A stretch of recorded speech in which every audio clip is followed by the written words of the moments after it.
min syururi wa min sayyiati a'malina may yahdihillahu fala mudhillalah wa yudlil fala hadiyalah. Asyhadu an la ilaha illallah wa asyhadu anna Muhammadan abduhu wa rasuluhu amma ba'du. Para senior, Mas Teguh dan Mas Abdul yang beri kesempatan, saya juga para adik-adik yang istilahnya hadir di acara Zoom meeting ini. Mari kita selalu memanjatkan puji syukur kehadirat Allah Subhanahu wa taala yang telah melimpahkan rahmat dan hidayahnya sehingga pada hari ini kita bisa diberi kesempatan oleh Allah untuk tetap sehat dan menjalankan semua aktivitas kita dalam rangka untuk beribadah pada Allah Subhanahu wa taala. Tak lupa sholawat dan salam pada junjungan kita Nabi besar Muhammad SAW beserta keluarga, sahabat dan pengikutnya yang setia hingga akhir zaman. Teman-teman dan yang saya hormati, saya waktu dapat judul kepemimpinan yang berkeadilan itu, saya mikir apa ya, jadi wali kota baru 1 tahun, 1 bulan. Dan ini saya mohon maaf tadi terlambat karena saya memang mempunyai kegiatan setiap subuh saya keliling sambil memantau sejauh mana hasil dari program-program yang kita sudah luncurkan di Kota Magelang. Kalau kita berbicara masalah kepemimpinan, sebenarnya diri kita semua adalah pemimpin. Pemimpin itu adalah orang yang sebenarnya bisa memberi motivasi, memberi contoh dan mengajak untuk menuju apa yang kita inginkan. Nah, kalau kita sendiri jelas saya dididik oleh senior-senior di Karisma bagaimana gambaran-gambaran tentang sebuah peradaban ataupun sebuah pandangan tentang kepemimpinan. Itu yang sekarang ini sedang saya mulai praktekkan. Dan kita tahu bahwa semua itu dasarnya karena keislaman kita. Dan Islam itu menurut saya sudah sangat komplit. Tinggal bagaimana kita sekarang menjalankan. Dan itu memang tidak gampang, Bapak, Ibu-Ibu. Di Kota Magelang ini kecil. Kotanya hanya luasnya 18,5 km dengan 3 kecamatan, 17 kelurahan, 192 RW dan 1032 RT. Itu tidak gampang ternyata. Dan salah satu yang saya sekarang kerjakan adalah bagaimana mengurangi dampak yang dulu sudah terjadi, yaitu dampak pilkada, yaitu terpecahnya masyarakat Kota Magelang menjadi 2. Kita coba untuk dorong supaya itu tidak terlalu kentara atau tidak terlalu kelihatan. Karena apa? Memang kebanyakan pemenang ini nanti akan menyingkirkan yang kalah. Nah, ini yang menjadi salah satu tantangan terberat. Dan saya mencoba untuk menyamakan antara yang kalah dengan yang menang ini, itu pun menjadi sebuah tantangan karena yang memenangkan yang menjadi tim sukses kadang-kadang juga merasa loh, saya sudah memenangkan tapi kok malah tidak dapat apa-apa. Ini yang terjadi di masyarakat bawah kita. Dan saya akhirnya membuat program di mana program itu mengenai semua, bahwa tidak ada satupun RT ataupun RW yang tidak dapat gitu, yang mendukung maupun tidak mendukung kita beri dan kita bimbing. Nah, kalau mungkin yang dulu sangat kelihatan sekali, sangat kentara kalau daerah yang tidak mendukung, banyak hal yang atau istilahnya usulan-usulan itu tidak terlalu diakomodir.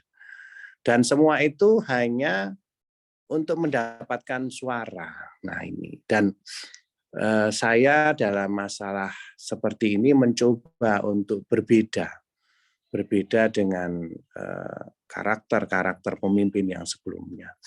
Yaitu salah satunya adalah bahwa kepemimpinan ini harus mampu mengambil hati warga Magelang. Dengan apa?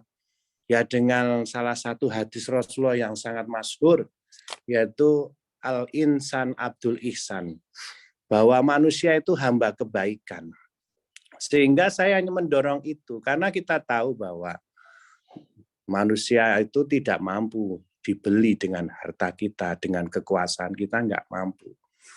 Dan inilah yang saya mencoba mempraktekkan hari demi hari, bahwa kebaikan-kebaikan yang akan saya tumbuhkan, saya berikan, saya rawat. Kemudian yang berikutnya adalah seorang pemimpin juga memang harus mampu tegas menegakkan sesuai dengan apa yang menjadi program kita. Keadilan ini memang tidak gampang, Bapak-bapak, Ibu-ibu. Keadilan ini sangat-sangat spesifik. Belum tentu saya memberikan yang satu dengan yang lain sama, itu tidak adil. Tapi kembali lagi ada indikasi-indikator untuk itu. Kemudian yang berikutnya, salah satu yang kenapa saya selalu sering turun ke masyarakat, terutama subuh, untuk melihat sejauh mana perkembangan dari keagamaan dari masyarakat kita. Jarang Bapak-bapak, Ibu-ibu saya melihat masjid-masjid itu ramai. Istilahnya penuh, jarang. Ya hanya 1-2. Jamaah rata-rata 60 orang. Paling tinggi 90 orang dengan masjid yang besar. Ya, ini menjadi tantangan. Saya jujur saja melihat bahwa Kota Magelang ini bertahun-tahun terakhir ini banyak diliputi oleh pengen membangkitkan masa lalu, yaitu ya istilahnya sejarah yang tidak jelas. Jadi pengen membangkitkan, menurut saya, mitos-mitos yang ada di masyarakat. Ini yang saya tangkap. Dan ini sepertinya banyak didorong oleh istilahnya birokrat-birokrat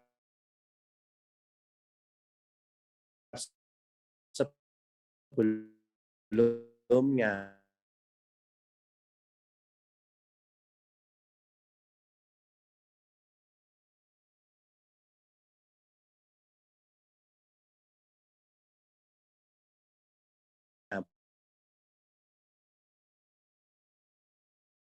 Bahwa mekanisme istilahnya, dan saya sangat yakin kalau saya berjalan sendiri nggak mungkin. Pemimpin ini nggak mungkin tanpa melibatkan sahabat-sahabatnya yang istilahnya menjadi penolongnya, yaitu orang-orang yang beriman. Ini pasti.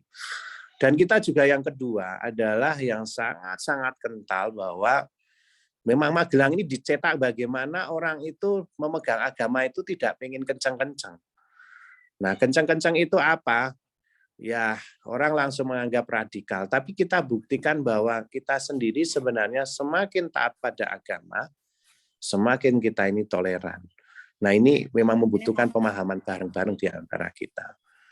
Saya punya harapan di di event ini, teman-teman yang di Karisma ini mempunyai semangat bersama untuk membangun yang kita. Ya. Jadi Bapak-bapak, Ibu-ibu, saya kembali lagi tidak terlalu ingin banyak berteori, tapi sekarang adalah bagaimana kita menjalankan apa yang kita dapatkan pada waktu di Karisma maupun di kampus kita masing-masing. Ya insya Allah dengan bekal-bekal itu kita akan bisa semakin mantap untuk mewujudkan itu. Kembali Kota Magelang yang saya pimpin ini, saya yakin bahwa kita ini mampu. Dan kita harus kembali lagi membangkitkan semangat teman-teman kita yang ada di Kota Magelang untuk istilahnya berubah. Karena apa, Bapak-bapak, Ibu-ibu, Kota Magelang termasuk kota istimewa kalau saya melihat semua infrastruktur sudah cukup baik. Jalan mulus, gedung-gedung cukup baik, walaupun memang masih banyak kekurangan. Tapi dibanding kota lain, kota kita ini cukup bagus, cukup nyaman, cukup aman, dan cukup kondusif. Karena semua stakeholder, baik Kodim, kepolisian, maupun jaksa, maupun pengadilan negeri kita ini cukup baik. Dan partai politik juga cenderung tidak terlalu keras, tidak terlalu besar istilahnya dalam masalah ngotot-ngotot dalam ideologinya, lebih cair kalau saya melihat di Kota Magelang ini. Nah, inilah yang menjadi tantangan Bapak-bapak, Ibu-ibu sekalian, dan saya sekali lagi memang tidak ingin berteori, tapi sekarang bagaimana kita menjalankan, melaksanakan. Kalaupun ada kesempatan di masing-masing tempat, kita jalankan apa yang kita bisa sesuai dengan pemahaman kita. Kemudian saya juga menghimbau diri saya sendiri bagaimana selalu mengintrospeksi. Dan pemimpin itu menurut saya memang harus dikritik walaupun ya pedes ya, tapi menurut saya itu harus, karena menjadi sebuah balance. Dan yang terakhir yang ingin saya sampaikan, memang kepemimpinan jangan membuat kejumawaan buat kita, bahwa kepemimpinan ini menjadi jalan, sebenarnya jalan kita untuk istilahnya mengabdi dan berkorban sebenarnya, Bapak-bapak, Ibu-ibu. Jalan kepemimpinan itu sebenarnya tidak, kalau saya jujur saja, menyenangkan dalam masalah kita bisa berbuat dengan kebijakan-kebijakan yang istilahnya kita bisa menjalankan apa yang dulu kita pelajari, baik di Karisma maupun di kampus. Namun yang paling tidak enak yaitu kepentingan pribadi kita sangat terpasung. Ini yang tidak nyaman. Dan ini harus selalu didukung oleh teman-teman yang baik dan lingkungan atau ekosistem yang baik. Karena apa? Ekosistem di birokrat kita tuh sudah tahu sendiri. Ekosistem di birokrat kita masih jauh dengan pandangan kita bagaimana menjalankan agama ini dengan baik. Dan ini tantangan buat kita semua, Bapak-bapak, Ibu. Jangan sampai kita terlarut, jangan kita ikut arus mereka, tapi kita membuat perubahan walaupun sedikit. Saya mengalami bahwa masuk birokrat dengan birokrat yang tidak transparan, tidak akuntabilitas. Nah, ini saya sedang mencoba untuk mendorong itu.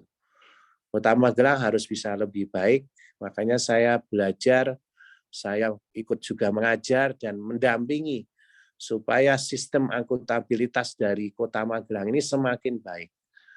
Karena apa?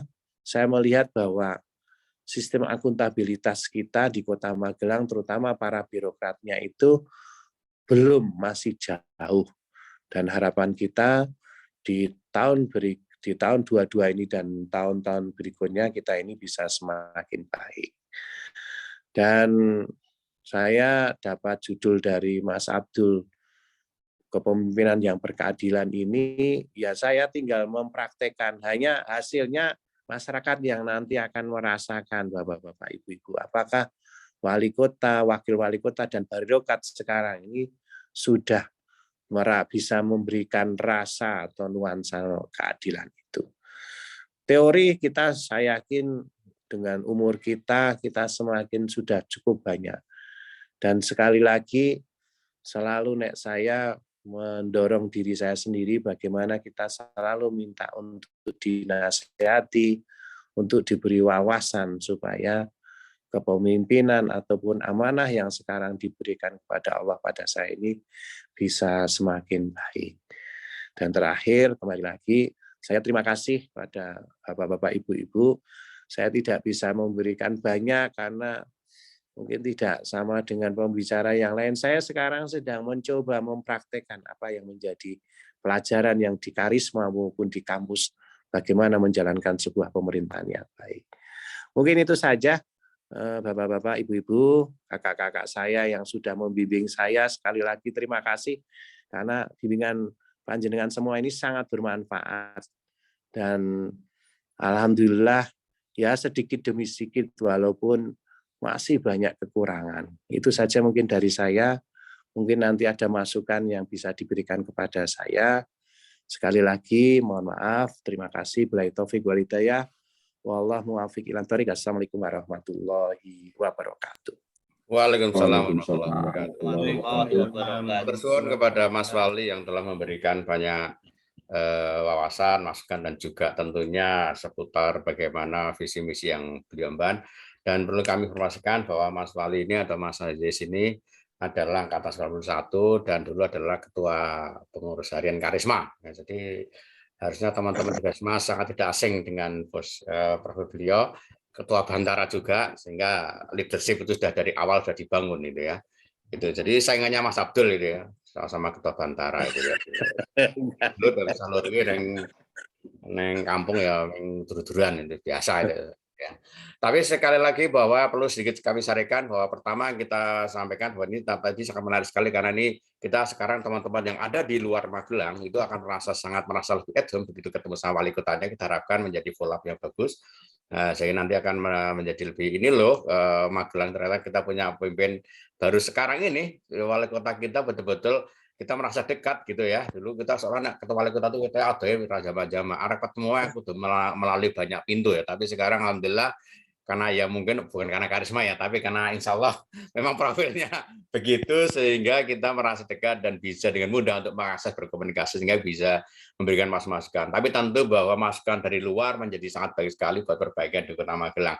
Tadi disampaikan bahwa Magelang itu kota kecil, 18 km di kecamatan Susuran secara 1992 RW dan 1032 RT, dan bagaimana itu Pak Wali membuat program bahwa bagaimana untuk terjadi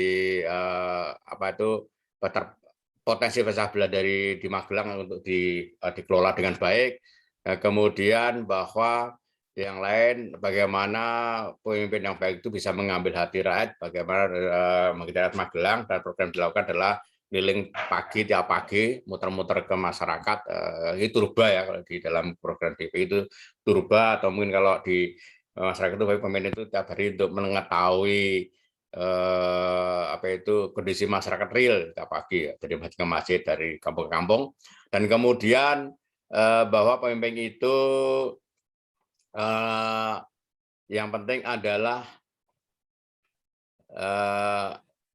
harus berani dikritik, dinasihati, dan kemudian itu juga jangan menjadi jumawa dalam arti lebih merasa lebih, dan harus siap mengabdi, berkorban, dan juga memberi kebijakan yang baik. Dan yang penting itu adalah satu poin yang sangat luar biasa, kepentingan Bapak Presiden itu kepentingan pribadi harus merasa terpasung, artinya harus betul-betul menahan kepentingan pribadi menjadi bagian yang harus dikelola sendiri, sehingga jangan sampai menjadi dalam bahasa lain adalah konflik of interest. Nah, ini tentu harus menjadi hal yang perlu kita semangat bersama. Dan tentu yang terakhir adalah bahwa bagaimana Mas Wali ini mencoba untuk menciptakan menjadi Kota Magelang lebih baik, akuntabilitasnya juga terjaga dengan baik, terutama bagaimana meningkatkan kompetensi para SDM birokratnya, karena para birokrat itulah yang menjadi ujung tombak pelayanan ke masyarakat. Semakin bagus, maka insya Allah masyarakat kita baik.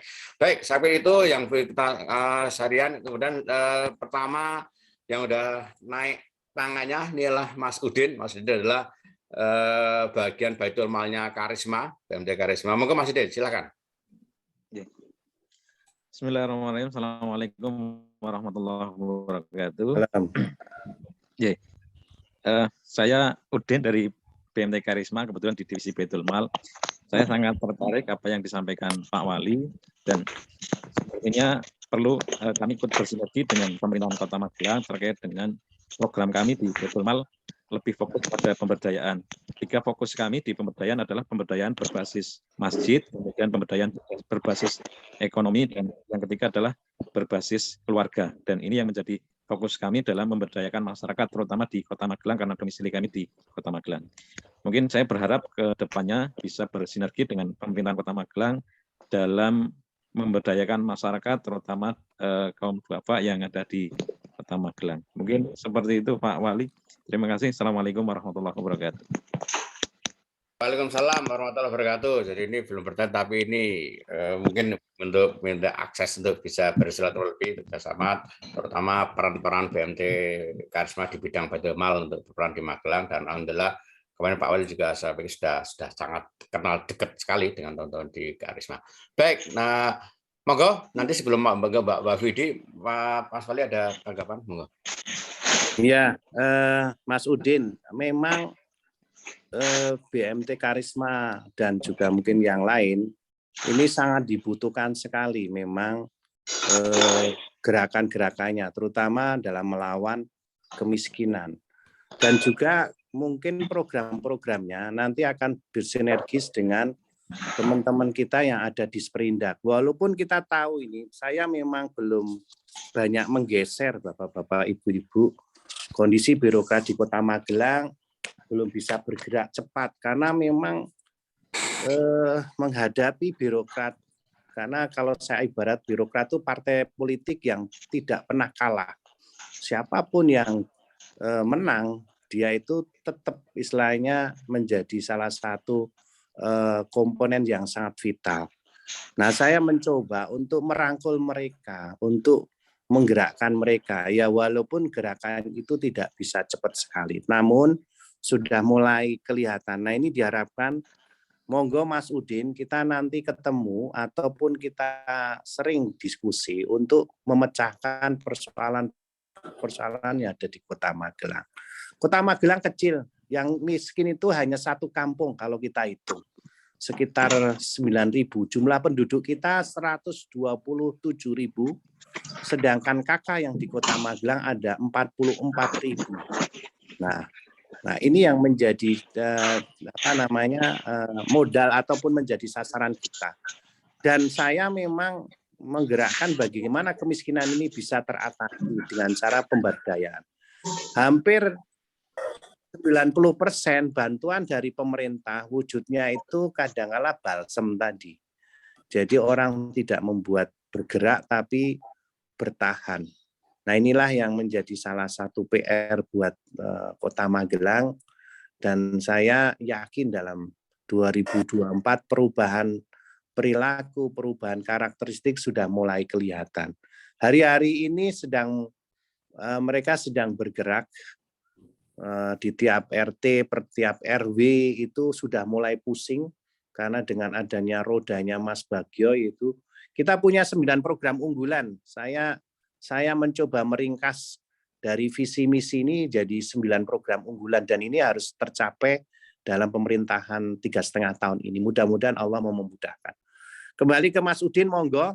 Jadi memang untuk memecahkan ini butuh kadang-kala kita ketemu, apakah sebulan sekali. Santai saja, mau datang ke rumah, ke pendopo silahkan kita buka. Kemudian mau ke Pemkot juga kita buka, nanti kita temukan dengan birokrat dan kita coba arahkan. Inilah masa di mana teman-teman karisma yang dulu belajar sekarang mempraktekkan dengan cara bagaimana kita ini ilmu-ilmu yang kita dapat ini kita praktekkan untuk membuat Kota Magelang lebih baik. Saya yakin orang yang di dalam Kota Magelang dengan orang yang sudah keluar dari Kota Magelang itu pola pikirnya berbeda. Nah, inilah yang kita harus bawa, pola pikir orang yang sudah keluar dari Kota Magelang, yang mereka sudah bersaing dengan bermacam-macam orang, bermacam-macam suku, bermacam-macam daerah, tapi kita masih eksis. Nah, ini kita harus bawa. Nah, ini teman-teman yang ada di luar memang saya sangat butuhkan, yang di dalam dibutuhkan lebih tadi silaturahim. Jangan wis duwe wali kota saka karismane ora tahu nyedak, wali kotanya kadang-kala ya ora sempat. Nah ini saya minta BMT monggo Mas Udin ketemu ngobrol, karena banyak pihak juga ketemu dan saya langsung biasanya akan mengarahkan untuk dieksekusi. Gitu Mas Udin. Terima kasih masukannya. Mas Wali. Alhamdulillah nanti sebenarnya bisa sinergi dengan Basnas juga yang dikelola Mas Hamdan ya. Soal karisma juga, saya pikir nanti akan program yang bagus untuk kepentingan Kota Magelang. Baik, yang kedua monggo tadi Mbak Vidi Astuti, silakan Mbak Vidi Astuti. Ini Mbak Vidi adalah angkatan 89, karisma juga, Bantara juga. Monggo Mbak Vidi. Ya, terima kasih. Assalamualaikum warahmatullahi wabarakatuh. Waalaikumsalam warahmatullahi wabarakatuh. Terima kasih Pak Wali. Saya temannya Mas Teguh. Senior. Angkatan itu. Terima kasih atas kepemimpinan Pak Wali di Kota Magelang. Kayaknya sudah banyak kemajuan. Nah, ini saya mau cerita yang pertama. Kemarin mulai Februari itu anak saya itu intensif di Kota Magelang. Nah, itu saya ceritain bahwa Pak Walinya itu adik kelas yang bagus gitu. Kemudian dia mulai tanya-tanya gini. ternyata memang yang namanya kepemimpinan itu tidak lepas dari masukan dari bawah ya. Artinya setelah praktek di sana itu penanganan COVID, penanganan kesehatan cukup bagus. Cuma masih ada yang tersempil. Dia dia cerita bahwa ternyata di Kota Magelang yang seperti itu tuh masih ada warga yang miskin, yang tidak tersentuh kesehatan, yang tidak terlihat gitu loh. Artinya ketika dia mulai terjun sampai ke paling bawah itu menemukan orang yang maaf masih miskin, tidurnya di lantai dalam situasi yang kesehatannya sangat-sangat memburuk sehingga dia lapor ke pimpinannya. Ternyata setelah itu baru warga bergerak setelah ada kata-kata seperti itu sehingga 2 hari setelah dibawa itu meninggal gitu. Jadi dia sangat, oh kok kayaknya masih ada yang seperti ini ya. Nah mungkin ini yang terselip ya, artinya bahwa di dunia kesehatan itu masih ada yang harus sampai ke pelosok screeningnya seperti itu. Kemudian yang kedua ini cerita, yang kedua kebetulan saya baru mutasi di Bapeda, jadi kemarin juga teman kami sempat sharing di Kota Magelang ya, Mas Imron. Bu. Ya. Bapeda mana? Bapeda Kulon Progo. Oke, lanjut. Saya sempat sharing sama teman saya yang kemarin jadi apa ya namanya di Kota Magelang tentang analisis situasi gitu. Nah itu pengalaman meskipun baru, tapi bahwa Pak Bupati itu memang harus sering ngomong ke OPD, mungkin itu ya, karena dari jalur anggaran dan sebagainya itu nanti yang paling menentukan itu lewat jalur OPD. Nah OPD kadang-kadang menyusun rencana kegiatan itu meskipun ada mekanisme dari Pokir, ada masyarakat. Nah, itu tapi programmer dari OPD itulah yang akan menentukan bahwa kegiatan apa yang sampai menyentuh ke masyarakat. Terutama sekarang kan lagi diadakan pengentasan kemiskinan. Nah, itu banyak isu-isu dimanapun kayaknya memang bantuan yang tidak pas karena di TKS sekarang tidak mencerminkan data kemiskinan kayak gitu. Sehingga mungkin kayak album kemiskinan itu lebih bisa sampai ke bawah, mungkin seperti itu. Sementara karena waktunya kayaknya banyak yang saya juga harus belajar gitu. Kemarin saya sempat ngomong ke teman-teman lah kayak Magelang itu seperti ini. Nah mungkin bisa sharing juga bahwa OPD dalam membuat program di masyarakat yang paling bawah itu sampai menyentuh gitu aja. Terima kasih karena waktunya. Mbak Widi. Monggo Mas Wali ada komentar, silakan. Ya terima kasih Mbak Widi, betul. Jadi kemiskinan ini masih ada, jadi ada yang sangat di bawah di TKS itu mungkin ya sekitar 200 sampai 1.000 orang ya. Dan ini tidak, kami pemerintah ini sudah berusaha lewat alat-alatnya dari mulai OPD, mulai camat, mulai lurah. Ini kita gerakkan, termasuk LPM, kemudian RT RW kita gerakkan. Nah, semangat-semangat kebersamaan ini yang harus saya tumbuhkan di Kota Magelang. Jadi kita sudah memberikan sarana, misalnya orang miskin, sakit, itu sudah kita beri sarana. Ada namanya JSAS. JSA itu tuh jemput sakit antar sehat, bukan jemput sakit antar mati ya. Jadi JSAM. Ya, jadi JSAS itu gratis dan itu orang sudah bisa mengakses. Kemudian yang kedua ada home care. Home care itu juga semua sudah mengakses. Namun kita memang harus selalu tadi tidak jemu-jemu untuk mengingatkan kepada masyarakat. Masyarakat Kota Magelang ini ya tidak terlalu berat-berat lah menurut saya. Saya masih punya sangka bahwa masyarakat Magelang ini masih punya saling guyup rukun itu masih ada walaupun tidak terlalu kental. Sekarang sudah tidak terlalu kental. Jadi infrastrukturnya sudah saya bangun dengan home care, dengan JSAS.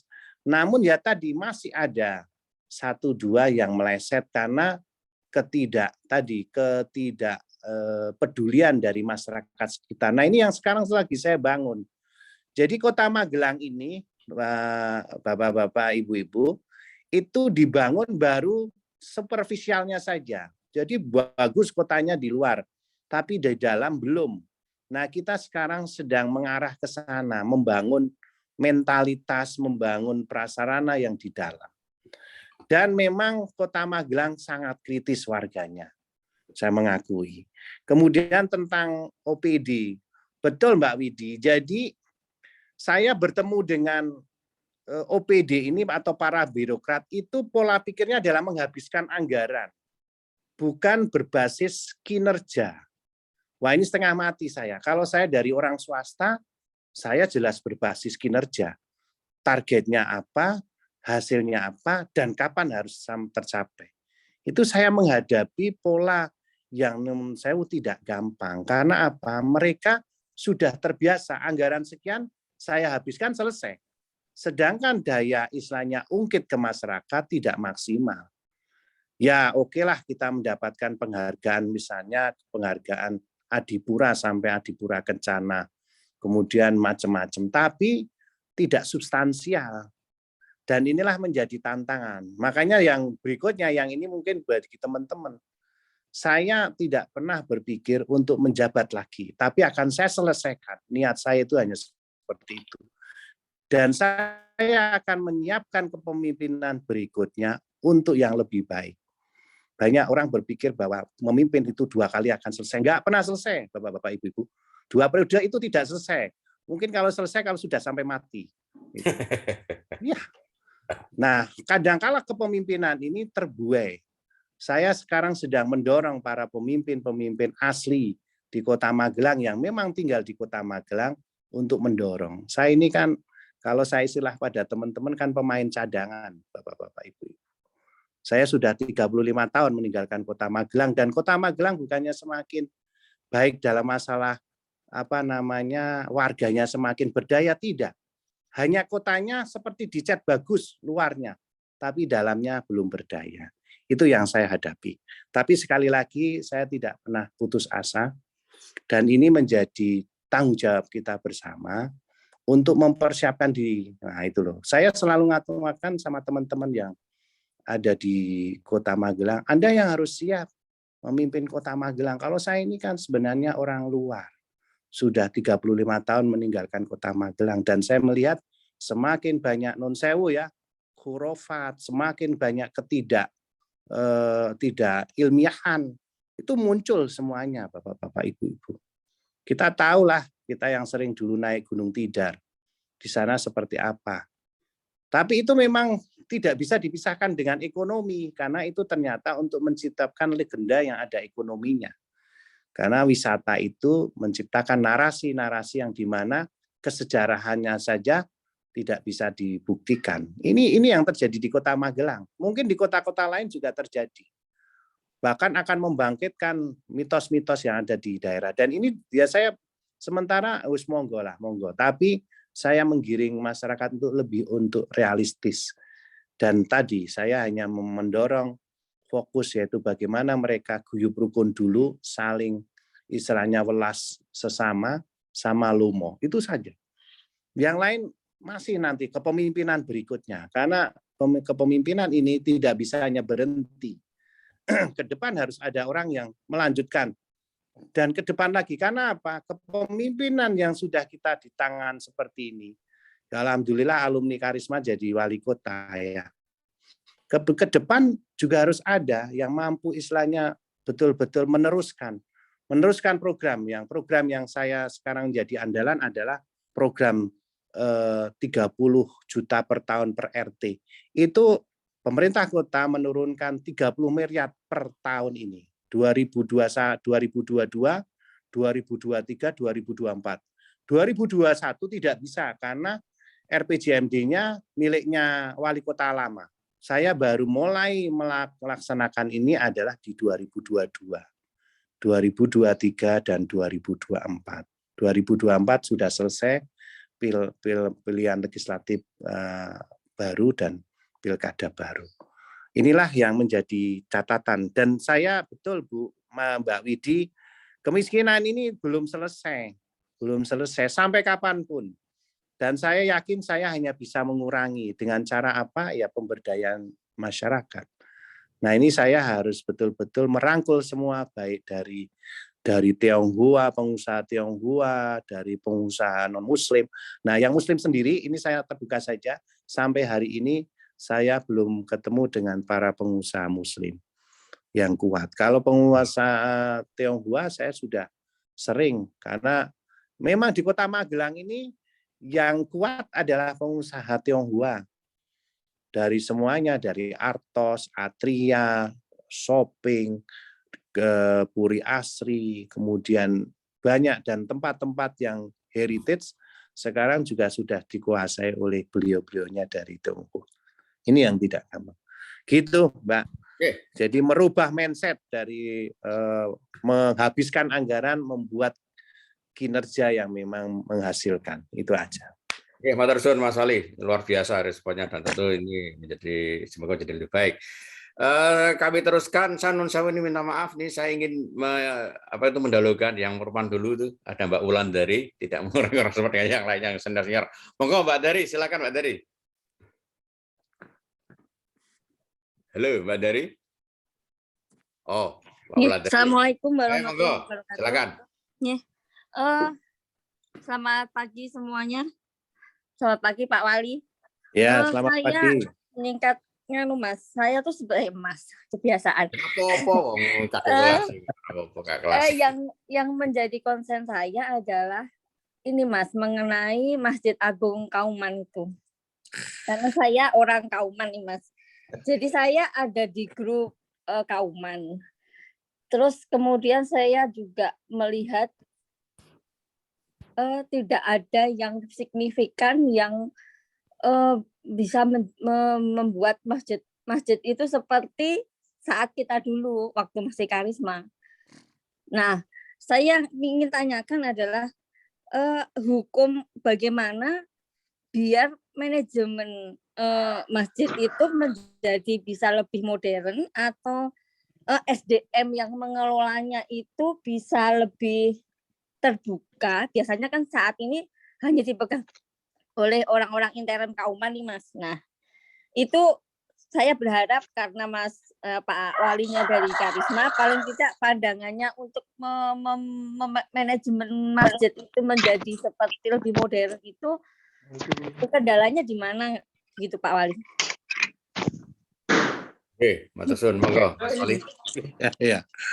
Saya awal menjabat pertengahan tahun kemarin, saya ketemu dengan para takmirnya dan Mbak Wulan. Jadi memang Masjid Agung ini dikelola oleh keluarga Kauman. Dan ini salah satu menjadi penghambat. Jujur saja, sebenarnya tanah itu asetnya Pemkot. Kalau kita mau keras-kerasan, bisa saja mereka kontal. Tapi saya hari-hari ini masih konsen yang lain. Dan saya lihat diajak membangun, belum mau mereka. Jadi saya pernah rapat, bapak-bapak, ibu-ibu, saya malah dihakimi, wali kotanya malah dihakimi, kurang ajar. Ini kali mungkin nom dewe. Iya betul. Jadi kurang ajar. Jadi saya coba, dan ternyata ya non sewu, motif ekonominya terlalu kuat juga. Jadi ada yang pengurus itu motivasi kuat. Jadi ekonominya terlalu kuat. Saya masuk dan saya sudah mendorong Kiai Mansur untuk masuk. Tapi Kiai Mansur hanya bisa di tataran jadi ketua takmir, tapi tidak mampu membuat sebuah perubahan. Karena memang berat. Sementara saya Mbak Wulan nun sewu, karena ketidakmampuan saya tinggal dulu. Karena nanti tidak jadi polemik. Jadi ya wis tak biarkan dulu lah. Karena apa? Saya melihat memang nun sewu, Masjid Agung kita ini tidak berkembang. Kota-kota lain berkembang, sedangkan Masjid Agung kita nggak berkembang. Padahal anggaran hibah dan bansos itu sudah kita siapkan luncurkan. Tapi kalau manajemen masih seperti itu, saya nggak mau. Nanti malah repot. Jadi kembali lagi Mbak Wulan, saya mohon maaf. Ya mungkin mudah-mudahan kepentingan yang berikut. Dan yang kedua memang, seharusnya Masjid Agung itu menjadi pusat pendidikan. Menjadi pusat istilahnya ekonomi. Tapi karena non sewu yang mengelola itu tidak terlalu istilahnya makomnya nggak masuk, ya nggak bisa. Jadi itu saya masuk malah dihakimi Mbak Wulan, Pak Wali mau apa ini? Mau Masjid Agung mau dibawa ke ranah politik ya, walah. Wes akhirnya saya sudahlah. Jadi monggo saya bilang sama mereka, bicarakan dulu kalau nanti mereka memang sudah oke, ketemu dengan saya di pemerintah kota. Karena kita sudah sebenarnya menyiapkan mereka kan mau bangun terus terang ya Nun Sewu tempat parkir yang tidak representatif, kemudian Nun Sewu tempat wudhu tidak representatif, kemudian pengembangan ilmu juga kurang. Jadi saya melihat itu. Tapi apa daya, saya dihambat oleh sekelompok orang yang Nun Sewu hanya berpikir bahwa hanya pengelolaan masjid itu seperti itu saja. Ya sekarang saya nggak terlalu pengen maksimal karena apa, tantangannya di dalam dulu. Dan saya pekerjaan saya untuk sudah saya dorong Pak Wakil untuk mencoba masuk. Pak Wakil juga kesulitan, jujur aja. Memang berat, Masjid Agung kita ini berat. Tapi saya yakin nanti saya setelah beberapa kegiatan saya selesai, nanti saya akan masukin lagi sambil saya tanya. Gitu Mbak Wulan. Sebenarnya itu kan penguasanya orang Kauman.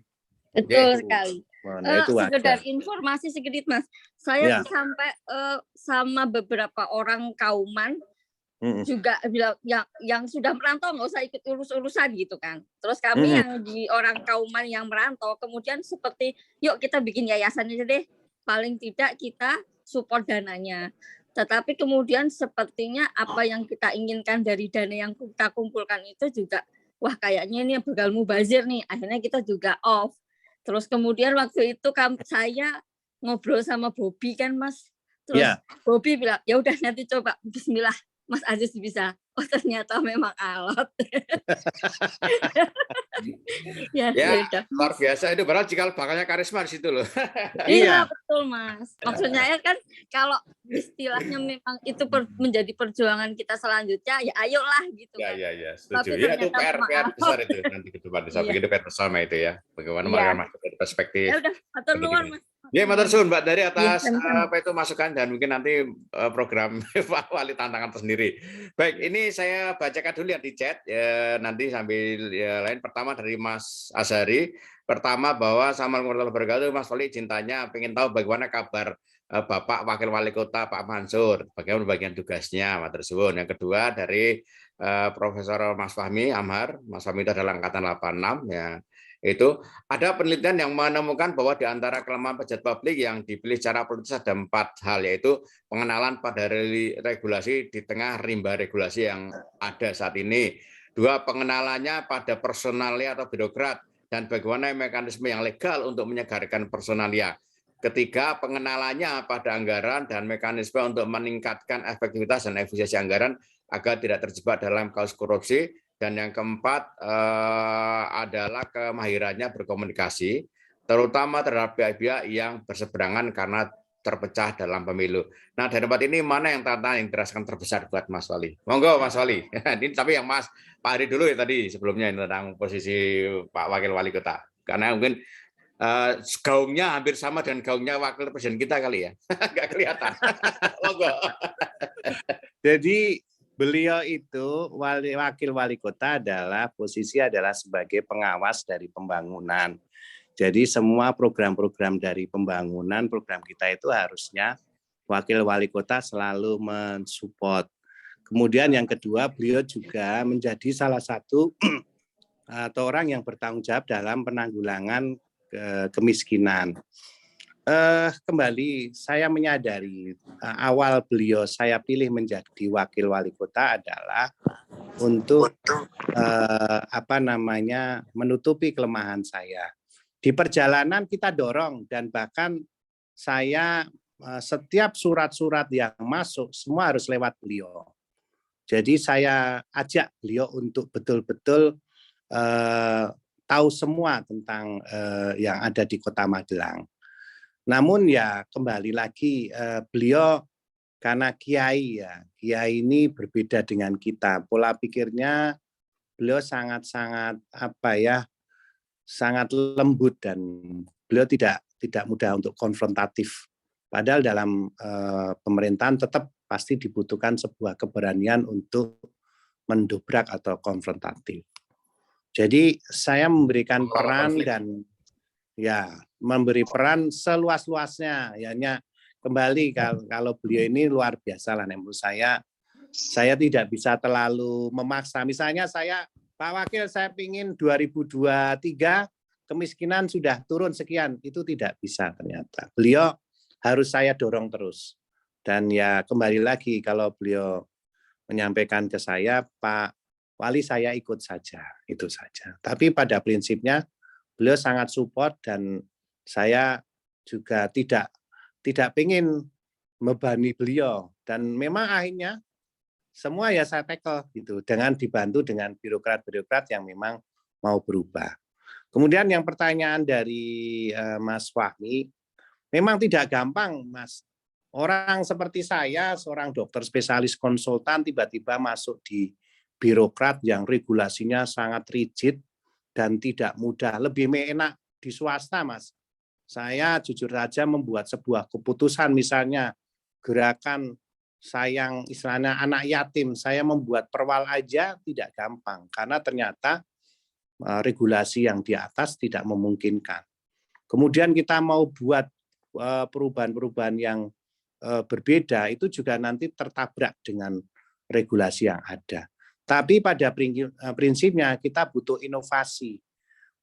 Bukan kalau saya istilahnya, kalau kita sering, ya mungkin kritis boleh lah, tapi kita kalau bisa misalnya non sewu, seperti saya yang sudah masuk ini, saya membuka pintu seluas-luasnya. Monggo, dengan diskusi-diskusi yang ada, yang kemarin kita sudah coba dengan Mas Ridwan, kita diskusi dengan Mas Irwan, kemudian ada siapa adik kelas kita, Mas Wawan, ya, kemudian Mas Rahmat itu juga luar biasa memberikan. Nah, beliau luar biasa memberikan masukan ya, dan beliau juga ingin tahu sejauh mana perkembangan dari program-program yang sudah kita injekkan. Tapi jelas tidak mungkin akan selesai persoalan Kota Magelang, dan ini harus terus-menerus. Pola-pola pikir yang kita sudah masuk di Kota Magelang ini harus kita pertahankan, karena pihak lain itu sekarang istilahnya mari bung rebut kembali. Kalau bisa sudah habis. Nah itu. Dan ini kan sebuah perubahan yang tidak dinyana oleh pihak-pihak yang tidak suka dengan kita. Bayangkan saya harus merubah sebuah mindset 20 tahun, Bapak-bapak, Ibu-ibu, dengan birokrasi yang sudah menjadi milik mereka. Itu ya tidak gampang. Tapi saya insya Allah, karena Allah sudah mentakdirkan saya jadi wali kota, ya saya jalankan dengan senang dan semampu saya. Dan saya yakin tugas saya berikutnya adalah menyiapkan kepemimpinan berikutnya untuk melanjutkan kepemimpinan yang sudah saya buat. Itu pemahaman saya.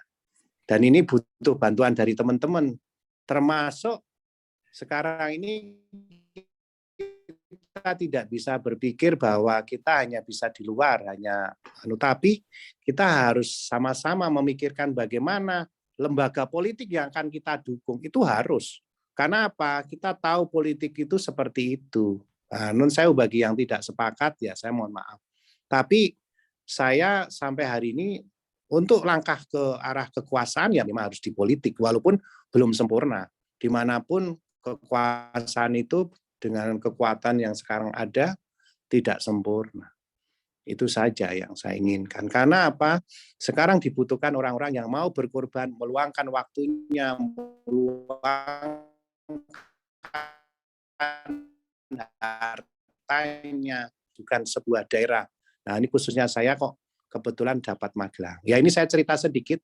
Saya awalnya adalah niat menjadi Bupati Pemalang.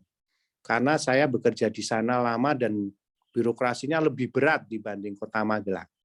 Dan kondisinya lebih berat. Tapi ala kulihal, kenapa dalam waktu 4 bulan saya dipindah oleh Allah? Karena ya kembali lagi ada teman karisma yang ngajak. Bawa maju ke Magelang wae.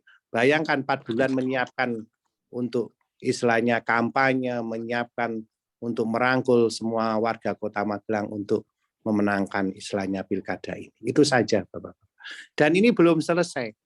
Dan saya berharap banyak Ini dengan saya membuka pintu, mudah-mudahan banyak teman-teman yang baik, yang teman-teman yang punya idealis yang akan dilaksanakan. Tapi kembali, memang karena Magelang ini juga menjadi kota yang akan diperhitungkan ya, karena kita menjadi tempat istilahnya strategis, dan Merah kalah itu kan juga kekagetan tersendiri di lingkup nasional karena nggak mengira.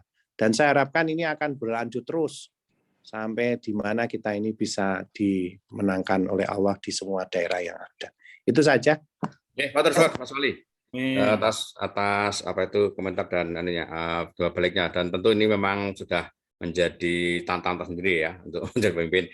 Oh ya, ini kan ada pertanyaan yang butuh hotline dan sebagainya. Saya pikir nanti mungkin Mas Wali bisa memberikan semacam kayak akses, apakah nomor atau apapun yang bisa di kalau teman-teman waktunya sekarang nggak ada, bisa menanya langsung atau mengkonfirmasi atau bahkan bisa berkontribusi langsung. Dan nanti mungkin kalau bisa cepat direspon, kata kuncinya adalah TAD Karisma. Wah, gitu. Jadi nanti Pak kami peserta TAD Karisma, langsung tahu. Oh iya, jadi cepat gitu. Kan banyak yang masuk ke Pak Wali, tapi kalau kata kuncinya adalah TAD Karisma kan, wah ini karisma nih ya. Jadi lebih, semoga lebih diperhatikan. Baik, saya teruskan untuk yang Mas Umam. Monggo Mas Umam, mungkin tidak lama-lama kan waktu udah 6.10. Monggo Mas Umam, silakan Mas Umam. Halo, silakan Mas Umam, silakan. Matur nuwun Mas Teguh dan teman-teman Mas Wali Kota. Ada beberapa catatan yang barangkali nanti bisa menjadi bumbu untuk perbaikan Kota Magelang. Yang pertama memang secara manajemen yang tidak mudah itu ketika merubah dari satu kultur ke kultur yang lain itu share vision. Sehingga dari 4 pertanyaan Mas Fahmi tadi, barangkali penyamaan visi tentang pembangunan di Kota Magelang perlu dipergencar kepada OPD-OPD yang ada. Dan kalau perlu dibuat tim percepatan pembangunan Kota Magelang yang berbasiskan OPD itu. Saya ingat ketika saya bertanya kepada Pak Heri Sudianto ketika itu dari seorang pengusaha menjadi seorang wali kota, apa pengalaman yang cukup menarik? Kata beliau, setelah sekitar 2 tahun menjabat, pengalaman yang menarik adalah sulit merubah paradigma yang sudah tertanam pada birokrat karena kultur yang sebelumnya itu. Sehingga kita menemukan bagaimana Pak Wali Kota nyapu memberikan contoh, itu malah diledek oleh karyawan balai kota ketika itu. Ketika beliau datang pagi-pagi nyapu memberikan contoh itu. Ini contoh kecil. Jadi share vision itu menjadi penting untuk semua OPD dan sekaligus untuk tim percepatan. Yang kedua, Pak Wali, boleh jadi dengan satu filosofi bagaimana kita menghabiskan seekor gajah untuk kita makan, yaitu ya dipotong-potong itu, yang akhirnya akan habis juga. Maksud saya adalah bagaimana membangun Kota Magelang berbasiskan kampung atau RW yang jumlahnya 192 itu, atau juga berbasiskan masjid dengan KPI yang baik, misalnya ada award untuk kampung atau ada award untuk masjid dengan kriteria yang disepakati itu.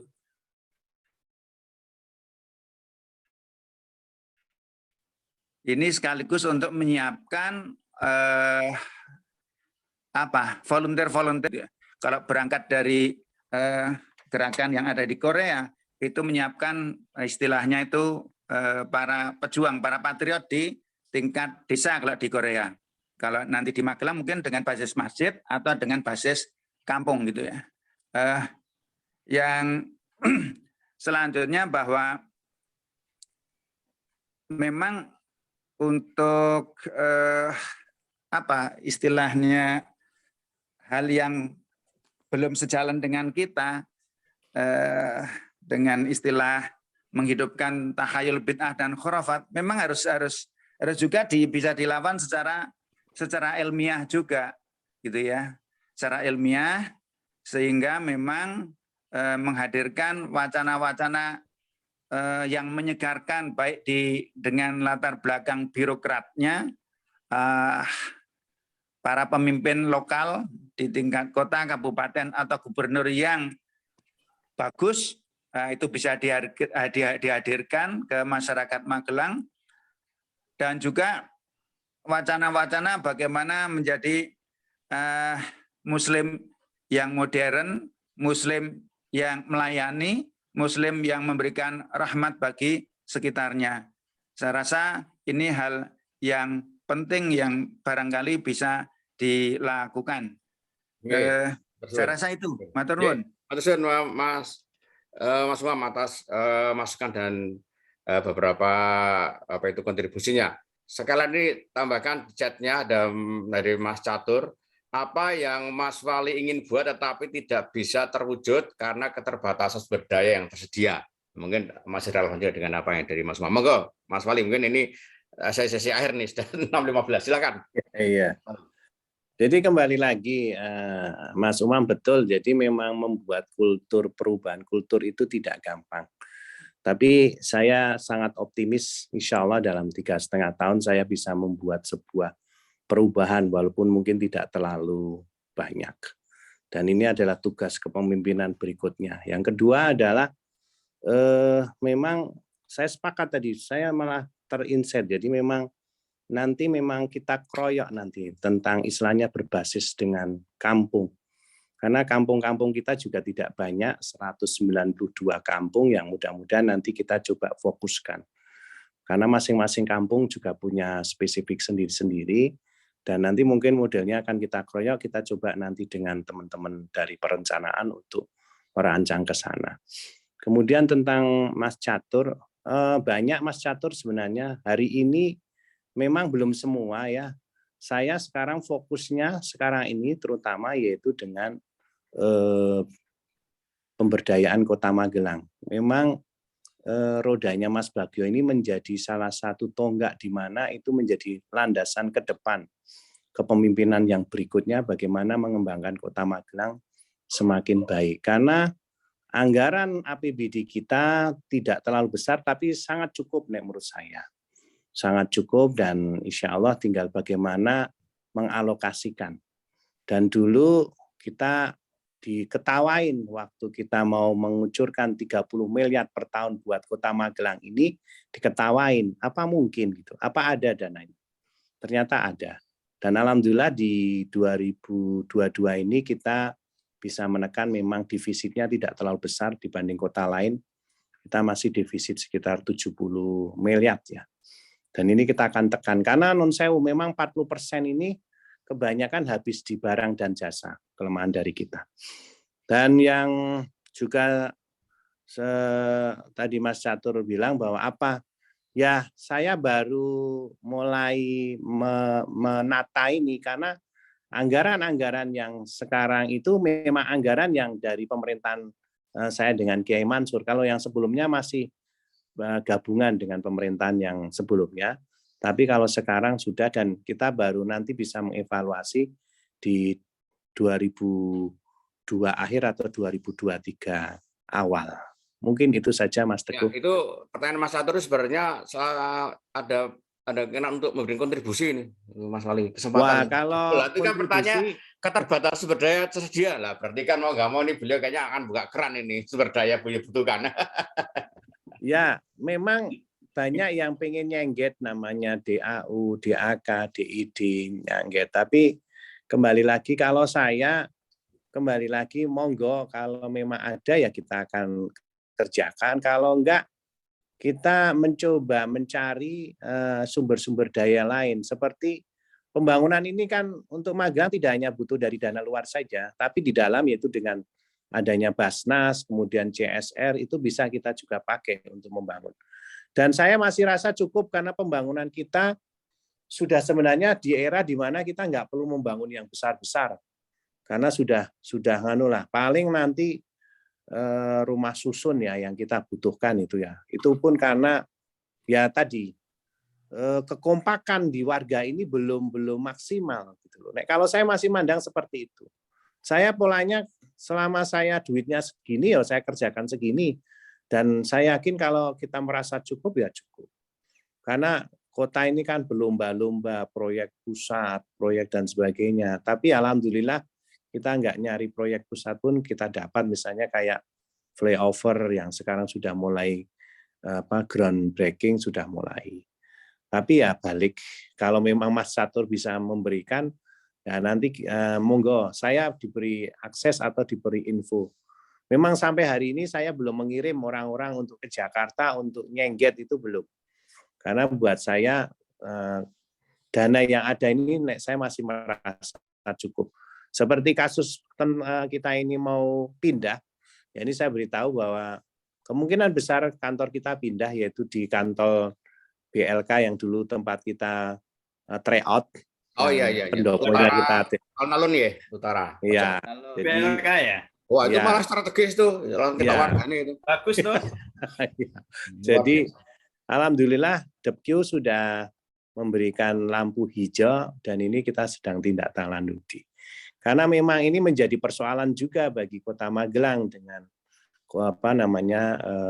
pemerintah kota, kantor pemerintah kota. Karena kita tidak punya Mas, tidak punya sertifikat. Jadi diberikan tapi sertifikatnya masih ditahan oleh Mabes TNI. Itu saja yang saya terpaksa harus menyelesaikan dan mudah-mudahan nanti Allah mempermudah dalam penyelesaian. Itu saja. Alhamdulillah. Bersuan. Ya, matur suwun Mas Wali atas waktunya. Sekali yang saya hormati, minta maaf kayak tidak bisa di waktunya juga yang membatasi kita, tapi insya Allah silaturahmi akan terus kita harapkan bisa terus berlanjut. Nanti mungkin Mas Wali bisa memberikan akses komunikasi dan masih buat teman-teman untuk bisa menambah amunisi dan yang penting adalah memberikan manfaat kepada masyarakat di Kota Magelang ya, tentunya dengan semua potensi keahlian dari teman-teman semua yang ada di luar Kota Magelang. Silahkan kontribusi sekarang mulai terbuka dan ini saya pikir kesempatan kita untuk mengabdi beramal kepada masyarakat Kota Magelang terutama.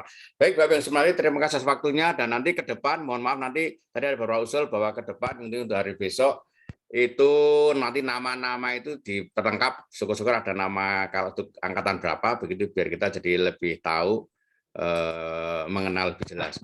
Kemudian yang kedua yaitu kami sapa bahwa besok hari Rabu yaitu akan diisi oleh narasumbernya oleh Mas Amanur Umam dengan tema pemberdayaan masyarakat desa. Ya, ini mungkin masih relevan sekali dengan apa yang sekarang ada di sini sehingga besok semua bisa bersambung.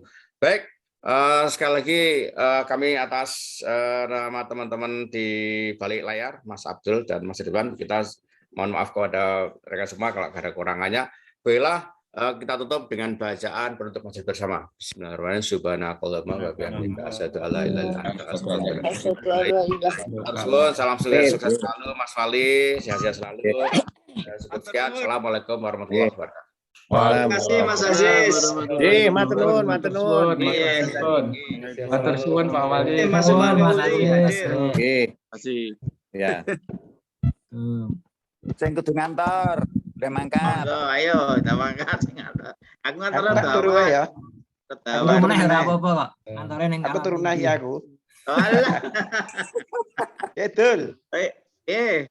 Apa kabarnya Juragan Wader iki? Alhamdulillah. Pokoknya. Ono aris rame.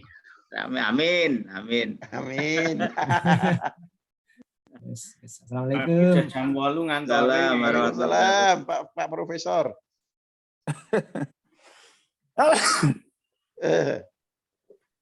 Iki Ridwan. Ridwan turun neh. Lah aku jenenge iki lho. Jen live ya. Nah, ora entuk 10 meneh ora entuk. Mas Menta. Teman-teman. Sun. Oi, lho iki ra ketok anune Widan kaya penyiar radio iki. Nek metawang ndak metu terus aku ora kuat meneh. Sampeyan kok mangkringi Mas? Sampeyan Mas Menta. Oh, kenapa? Pentos iki lho, bewake lho. Gitu. Bewake iki lho pentos. Woi, jos. kowe. Ya, makasih Mas semua ya. Ya, oke, makasih Mas. Yuk. Kowe sing ngeran lho jeneng ki sapa ki Pak Abdul ditakoni kowe kok orang kon ngetok kowe. Mas E3Z itu siapa ya? Mohon maaf. Ben ngerti ayo. Halo, ngene. Halo juga. Ya mungkin dobelan ya. Oh, mungkin dobelan sing isa swara ngono ya. Ya boleh. No. Siapa kuwi? Siapa Mas? Hah? Siapa Mas? Kasih nama ben saling kenal nanti. Ya di unmute. Ya wis, sesuk wae sing kasih nama sekarang enggak apa-apa. Nah, nanti ya. Iki ono nang kene ono tanggaku iki. Sapa? Mas Ahmad dhewe lak cedhak rumahku jane ora tau ketemu iki, ketemu sepisan. Ahmad Budiwaluyo. Iya, iya Penta Tangerang ndi iki? Penta Tangerang ndi kuwi? Tangerang ndi Dul? Dul, Tangerang Tuguran apa Wates apa Gedung Sari? Tangerang Tangerang. Tangga Tuguran apa Gedung Sari, omahmu saiki kan loro sih. Anu tangga nang Tangerang iki. Oh, Mas Ahmad iki. Aku mbiyen ning Tangerang lho. Nah, iya kuwi ora Tangerang Mas. Nanti ora tau lunga-lunga. Nek mbiyen wis rasa doyak, Pak. Wis ra iso.